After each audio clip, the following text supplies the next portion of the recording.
Hi, I'm Elisa Davidovit. I hope everybody is doing great. It's not so easy under these circumstances, but we can do it. You know, our sages teach that from here to heaven is only 18 miles. Now, what that means, I have no idea. But the message is that it's not so far. It's really not as far as we think. So we can make heaven on earth. In fact, I was being a wise Alec a couple of weeks ago with my Alexa, and I was saying, Alexa, what time is it in Israel? What time is it here? What time is it there? And it gave me the time. And then I said, Alexa, what time is it in heaven? And it gave me the time of where I am.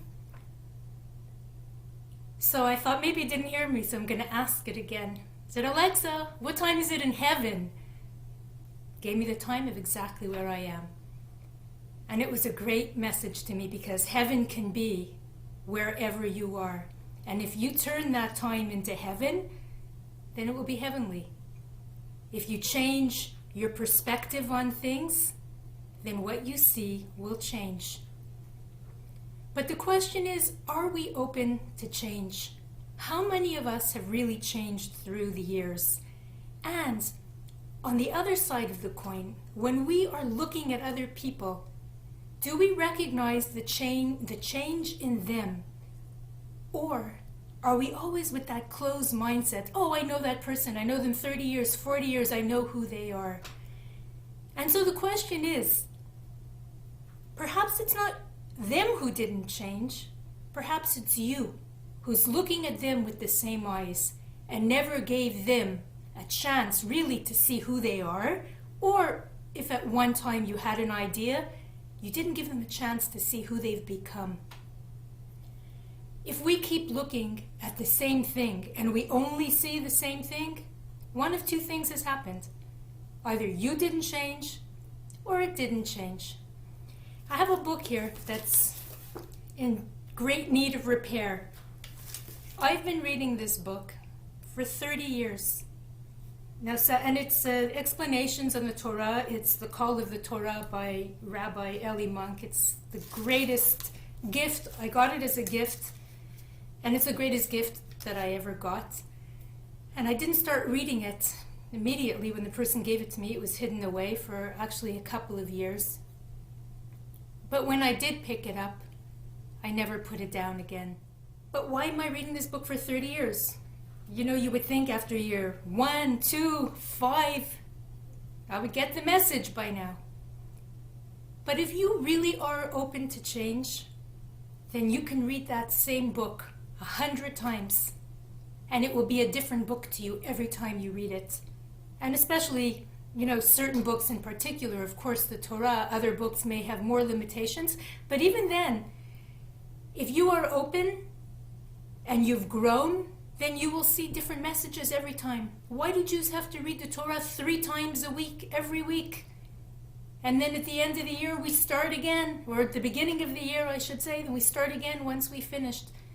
Because we're not, okay, I read the story. God created the world, heaven and earth, Noah's Ark. I know the story. Would I have to read it every year? I want another book. I'm bored.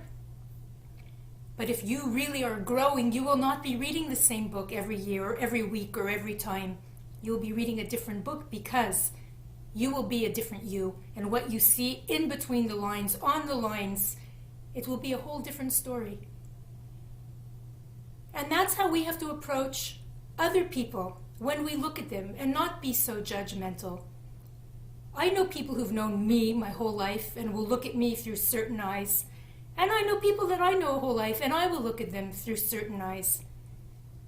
But if we are really organic beings who are interested in self-growth and in truth and in giving another person a fair chance, even if that person is yourself, then look at yourself with different eyes. We learned a few weeks ago how when Joseph went to look for his brothers, the father sent him, go check in on your brothers. He went to look for them, but when they saw him coming, they couldn't look at him in peace. They wanted to kill him. They saw him from afar. They wanted to kill him. Many stories happened since. We're now in the final chapter of the book of Bereshit. We're in the Parasha Vayechi. But when the brothers went to look for Joseph, they were sent into Egypt because there was a famine. The father sent them there. They had a guilty conscience. They know they sold their brother into slavery. And they went to look for him. So where did they look for Joseph? He was such a beautiful, beautiful man. Beautiful, gorgeous. It's the only occasion where the description of a man is described in the Torah. Beautiful. So where did they go look for him? A boy that looks like him sold into slavery? They went into the red light district, into the areas of prostitution. Because that's all they saw in Yosef. Even though Joseph had dreams that one day they would come to bow to him, and his mother and father and them would come to bow before him, a prophetic dream. So when they came to Egypt, and they're standing before Joseph, their brother, he recognizes all of them. They don't recognize him. And he asks them, is our father still alive? And why does he ask them that? Because he already knew, based on, previous conversations with them, because he couldn't fathom that they could not recognize him. He looked exactly like his father. But the problem is they didn't see what was before them. They saw Joseph the dreamer. Joseph, he's gorgeous. He can't be the leader. We threw him in a pit. He's destined for the red light district. They never saw the king in him. So right before their eyes, Joseph was standing, their brother, but they didn't know. And he said to them, after back and forths and a whole story in between, I am Joseph, your brother. Because they didn't see the brother in him, but he saw the brothers in them. Because he looked at them for who they were, what they were. And they didn't like him for that. Because he defended the brothers who were born from their mother's handmaids who married the same father, but they didn't have the same status as our imaot. They were not imaot. So those brothers looked down on the other brothers, and Joseph defended them. And he knew his brothers for what they were. But they didn't know him. They never gave him a fair chance. But Joseph gave them a fair chance.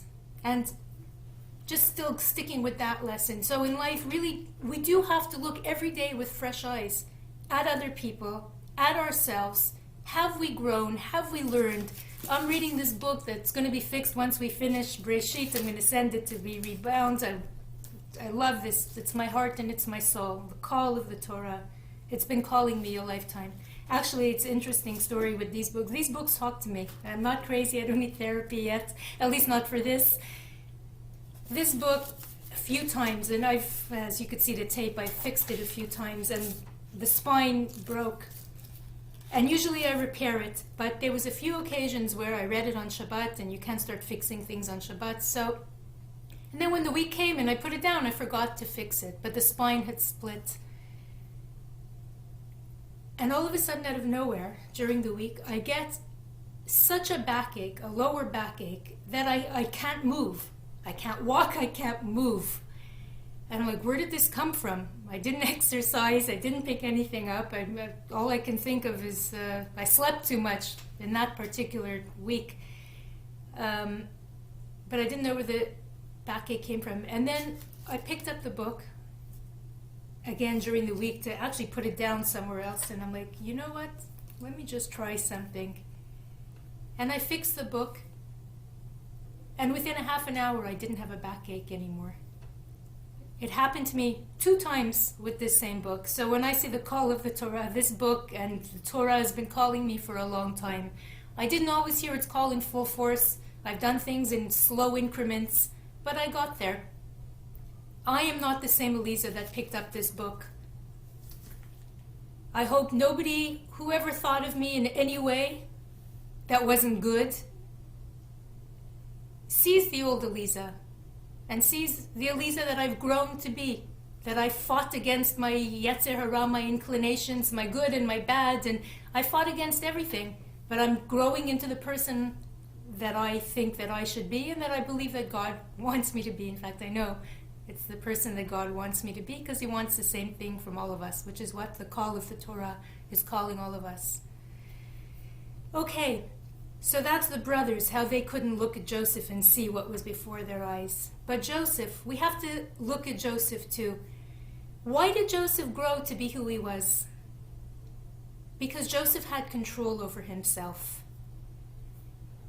We look it through the parashat and we see that Joseph is a very sensitive person that cares for other people. He had dreams of grandeur. He had prophetic visions. He could have just laid around, been a good for nothing, and hoped that I had a prophetic dream, it's going to happen, whether I'm good or I'm bad, it's going to happen. Joseph didn't live his life that way. Joseph did everything to try and be the best person he can be. When the big brothers or the ones with higher status based on who their mother was were picking on the other brothers, he stood up for them. When the brothers came to Egypt, he could have gotten even with them. I mean, they sold him into slavery. They threw him into a pit where there were scorpions and snakes. Not too much chance of survival unless God has something else in mind for you.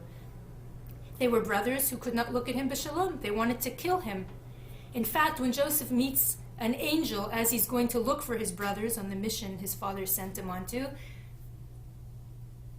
the angel said, "What do you want?" He didn't say, like, "Where are you going?" It's like, "What do you want?" And he's like, he wants to find his brothers.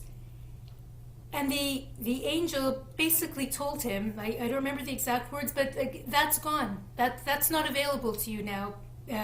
Like, he's seeking his brothers in peace, and the angel's telling him that option is not available for you now. They didn't want to receive him in peace. But he always tried to do the right thing. Then he is working for a very powerful man, and the most gorgeous woman in the whole world is hitting on him. He's a young boy. Maybe how quickly he rose to power, we don't know, but teenage years, hormones are working. He was thrown into the pit at 17 years old. His boss's wife is hitting on him. Who wouldn't go for it in today's age? I mean, you got to be made of steel, right? The most beautiful woman in the world. She has power over your life. You're young. You're full of energy and hormones. He resists that temptation. He resists the temptation. Why? How can I do this to my master? He has faith in me. He trusts me. How will he feel? He remembers his father's face and all the things that his father taught him. How would he feel? And he ends up going from a very powerful position to being thrown into a dungeon. And he could have been miserable, and he could have been moping and sad and everything that you could imagine that one would be, a normal human being. But he fought every single one of his temptations along the way. So what does he do? He gets up in the morning and he's happy. He was a dancing man, we learn. Always happy, always in a good mood. He brought light to the darkest of dungeons. And he rose to the top there too. He was like oil. It's so symbolic that we read about him during the Hanukkah holiday that we just finished. A holiday where the oil is celebrated because Yosef rises to the top everywhere he goes, like oil. So what does Joseph do? He's already the top of the jail. He doesn't have to be nice to anybody. He's got it made. There's 2 people in the dungeon that are upset.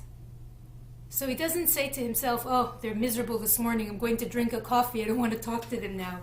He says, "Why the long face? What's the matter? What's going on?" And they both had a dream, the baker and the cupbearer for Pharaoh. They had a dream. They tell Joseph the dream. He interprets their dream. But he had a chesed, a kindness toward them. "Why are you upset? Here, you have my shoulder. You have my ear. I'll listen to you." You think that's a small thing? What did that thing do? It saved the Jews from Egypt. It saved the Jewish people.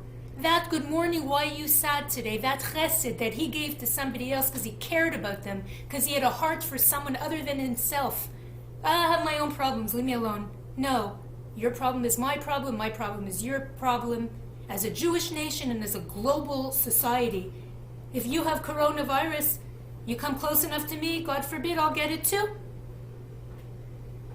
We're much more connected than we want to give credit for. So you can shut off a pretend wall, but the wall is open because we're a universal humanity and God created us to be there for each other.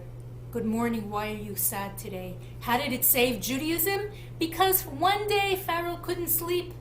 What happened? He had very bad dreams. Nobody in Egypt could find the solution for that dream, the interpretation. None of their interpretations, their thoughts, their analysis, nobody in Egypt satisfied Pharaoh. Then, all of a sudden, the cupbearer, who was once a prisoner in the same dungeon as Yosef, the Pharaoh needs help, maybe I'll aggrandize myself. Now I'll remember that Jew that was in the dungeon with me. And he tells Pharaoh, there was an Ivri, an Eved, a Nar, every way he can undermine him and demote him, that Pharaoh shouldn't think too much of this guy, but he interpreted the dreams for me and the baker and they came to be. Maybe this guy is someone you should listen to. And Joseph was ushered out of prison with the same alarcity and quickness that he was put in, because life can change just like that. So don't be depressed and down and miserable, and I have my own problems, so I don't feel like hearing yours. You're going to turn your back to the universe will turn its back to you. And because of that, Joseph rises to be second in command. He was a king in Egypt, second to the king, viceroy of Egypt. He didn't just go from having a dream once in his father's house or twice that he would rise to power. All the steps along the way, he worked it himself. He went against his animal instincts. He rejected Potiphar's wife. He rejected revenge when his brothers came to Egypt. He could have had them all killed. By the Torah, that is the punishment for selling somebody into slavery, for kidnapping and selling into slavery. He could have, off with your heads. Haha, you made fun of me? Last laugh is with me. No. He didn't. In fact, he started to cry when he thought that his brothers were fearful that he would hurt them. You think that I would hurt you? You're my brother. Maybe you don't see the brother in me, but I see the brother in you. So we reach the end now of the Sefer Breshit. We started Breshit bara Elokim et hashamayim v'et haaretz. God created the world, the heaven and earth, everything. And then story after story, Noah and the patriarchs, and we go and we go and we go, and now we're at the story of Yosef. We're finishing the whole book now of Breshit. The first word is Breshit, God created. Man messed up the universe.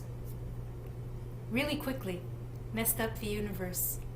And what happened when Adam sinned? He brought down all of creation, right? All of creation. We know that the earth, the world, the environment, everything was brought down, not just mankind. He brought everything down. God said the earth will be cursed because of what you did. So we know that Adam brought down creation. Now we are in the last chapter of Breshit. And what's the last word? B'Mitzrayim. So we start at Breshit, go like in the beginning, God created, and we end with the word B'Mitzrayim. How much worse can it get, B'Mitzrayim? We know the Jews were 210 years in slavery. You can't get more depressed. God created the world, He created light, the first thing light, and now we read about Joseph's death. And they buried him, and they embalmed him, and they put him in a aron, in a coffin. It's the first and only coffin we read about in the whole Torah.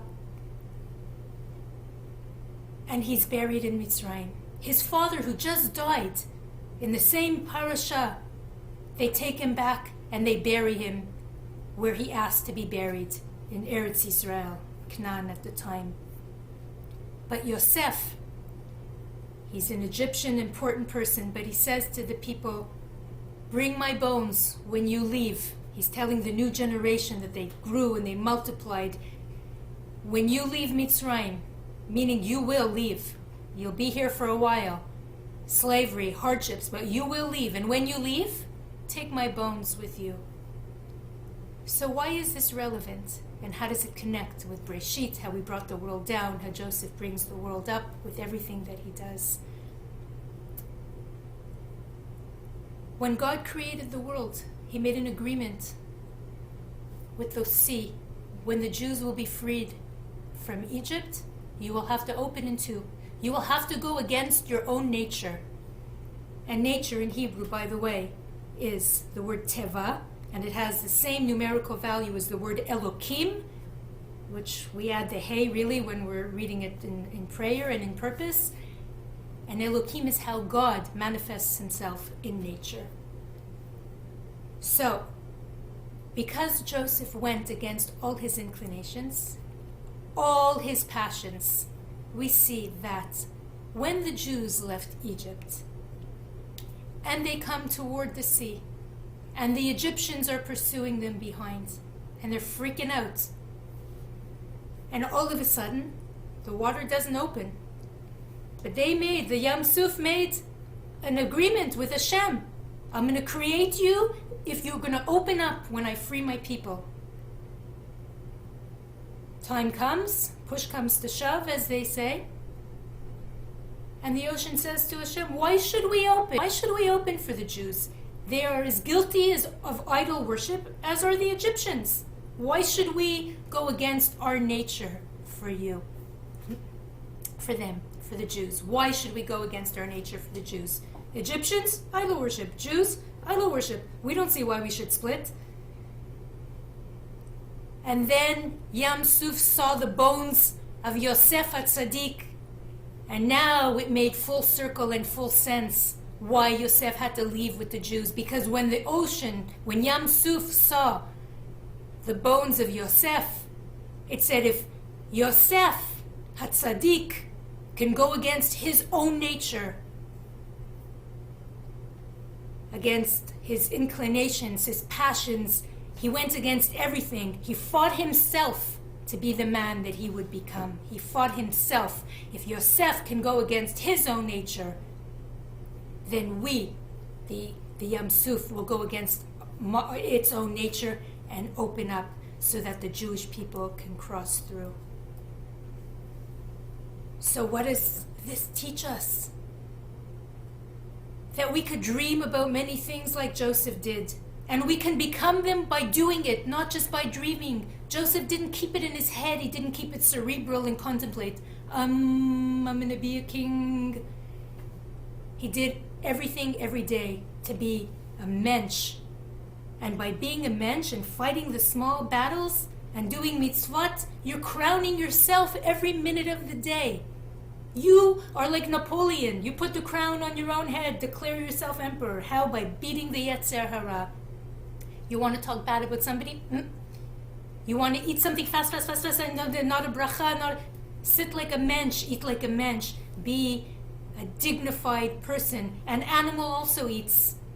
Do you eat differently than an animal? Do you say a prayer before you eat? You elevate what you're doing, what you're saying. Be a mensch. Be a king. You can turn yourself. You are the kingmaker. What else in this parasha do we learn? It's funny because this morning I opened the newspaper, or I went online. I still call it a newspaper. I went online, and the first thing that pops up in the news that I'm opening up is astrology for the new year. And it's like, okay, I want to get rid of this avodah zarah. And then I'm thinking, wow, you know what? This too had a meaning for me. Because in this week's parasha, we read how Yaakov Avinu is blessing the 12 tribes. The 12 tribes are corresponding to the astrological signs. Now in Judaism, let me be clear, we believe that astrology has a power, but we believe that we're above that power. We're above it. We don't hang our hopes on the mazalot. We recreate the mazal. Like Yosef was able to recreate nature. Nature had to bow to Yosef. Yes, it is hard. It's hard. But everything in life that's worth it is hard. Resistance brings out your strength. I was watching Fox News a few weeks ago, and they interviewed a fighter pilot, a lieutenant. And he says, we always take off against the wind because the resistance is what gives you flight. So my friends, I wish you a beautiful Shabbat. May you resist the wind and take flight in all that you do. Shabbat Shalom.